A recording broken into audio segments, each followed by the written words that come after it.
வணக்கம் மக்களே. நம்ம சிதம்பரம் நடராஜர் ஆலயத்தில் கந்தசஷ்டி மகோத்சவம் நடந்துகிட்டு இருக்கு. அதோட முக்கிய நிகழ்வான சூரசம்ஹாரம் வருகின்ற 25ஆம் தேதி நடக்க இருக்கு. கந்தசஷ்டி ஏற்கனவே எல்லா கோயில்களிலையும் ஆடிப்பூரம் தான் அம்மனுக்கு விசேஷமான உற்சவமாக நடந்துட்டு இருக்கும். ஆனால் நம்ம சிவகாமி அம்மன் சன்னதியில் ஐப்பசி மாத பூரம் தான் மிகவும் விசேஷம். ஐப்பசி மாத பூரம் தேர் திருவிழா முடிஞ்சு அம்மனுக்கு திருக்கல்யாணம் நடந்து முருகன் பிறக்கிறதா ஐதீகம்.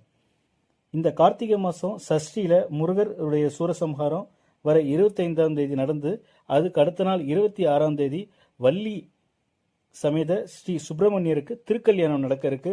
ஸோ முருக பக்தர்கள் அனைவரும் தவறாமல் இந்த சூரசம்ஹார நிகழ்வையும் திருக்கல்யாண வைபவத்திலையும் கலந்து கொண்டு முருகனுடைய அருளை பெற வேண்டுமாய் இம்மண்ணின் மைந்தனாக மதங்கள் வேறாயினும் உங்களை அன்புடன் அழைக்கிறேன். வருகை தாருங்கள். வணக்கம்.